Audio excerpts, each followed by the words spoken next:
আসসালামু আলাইকুম আমার প্রিয় বোনেরা। আশা করছি আল্লাহর অশেষ রহমতে সকলেই ভালো আছেন এবং সুস্থ আছেন। আল্লাহ তাআলা আমাদেরকে সৃষ্টি করেছেন, তিনি আমাদের প্রতিপালক, তাই আমাদের রিজিকের ব্যবস্থা তিনিই করবেন এমন দৃঢ় বিশ্বাস যে মুমিন পোষণ করে, অবশ্যই মহান আল্লাহ তাআলা আসমানি ব্যবস্থাপনায় তার রিজিকের ব্যবস্থা করে দেন। সূরা হুদ আয়াত ৬। আল্লাহ তাআলা বলেছেন, দুনিয়ায় বিচরণকারী এমন কোনো প্রাণী নেই যার রিজিকের দায়িত্ব আল্লাহর ওপর নেই। তাদের স্থায়ী এবং অস্থায়ী অবস্থানস্থল সম্পর্কে তিনি অবহিত। সব কিছু একটি সুস্পষ্ট কিতাবে লেখা আছে। আল্লাহ যেমন সব প্রাণীর রিজিকের ব্যবস্থা করেন, তেমনি কুরআনি আমল করলেও বান্দার রিজিক বহুগুণে বেড়ে যায়। তাই রিজিকের বরকত লাভে মুমিন মুসলমানকে সে আমলগুলো আমল করে যেতে হবে, আর এগুলো আল্লাহর নির্দেশ এবং নসিহতও বটে। এই ৫টি আমল করলে বান্দার রিজিক ও সম্পদ বহুগুণে বেড়ে যায়। ১. আল্লাহর ভয় ও বিশ্বাস। মুমিন বান্দা যখন আল্লাহকে বেশি ভয় ও বিশ্বাস করবে, তখন আল্লাহ তার রিজিকের ব্যবস্থা করে দেবেন। সূরা তালাক ২ ও ৩।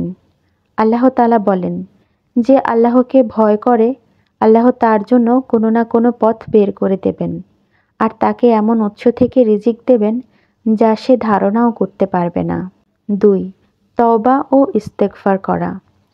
দুনিয়ায় কৃতকর্মের জন্য বেশি বেশি ক্ষমা প্রার্থনা করা, কেননা তওবা ও ইস্তিগফারের মাধ্যমে আল্লাহ বান্দাকে রিজিক দান করেন বলে কুরআনে ঘোষণা দিয়েছেন। সূরা নূহ ১০-১২ আয়াতে বলা হয়েছে, আমি বলেছি, তোমরা তোমাদের রবের কাছে ক্ষমা চাও, তিনি বড়ই ক্ষমাশীল।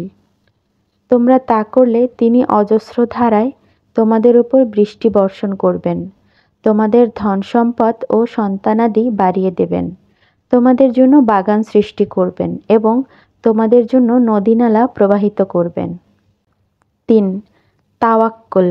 আল্লাহর উপর পরিপূর্ণ ভরসা করা।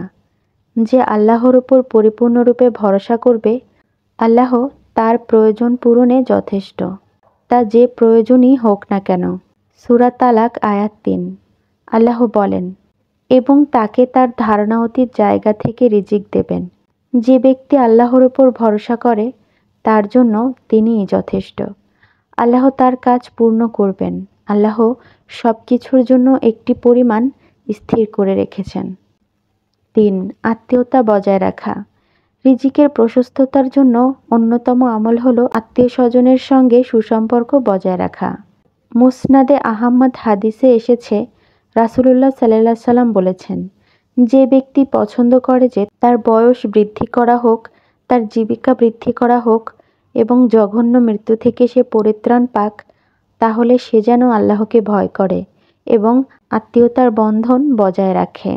৫. দান সদকা করা।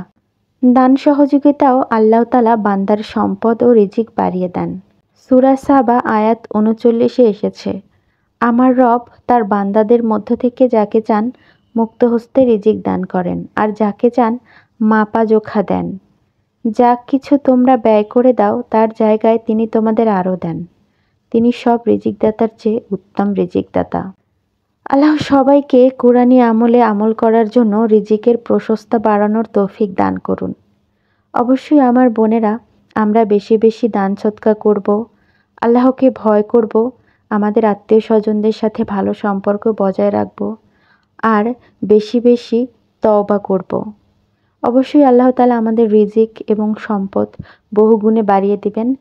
আমাদেরকে তিনি অসম্ভব ভালোবাসেন, তাই অবশ্যই আমরা আল্লাহ তাআলাকে ভালোবাসবো, তার কথা শুনবো, তার আদেশ নিষেধ মান্য করব এবং অবশ্যই ইসলামের আলো সকলের মাঝে ছড়িয়ে দেওয়ার চেষ্টা করব। সবাইকে হেদায়েতের পথে আহ্বান করব। আর অবশ্যই ভালো লাগলে আমার চ্যানেলটি একটি সাবস্ক্রাইব করে দিবেন, আমার জন্য দোয়া করবেন। আসসালামু আলাইকুম।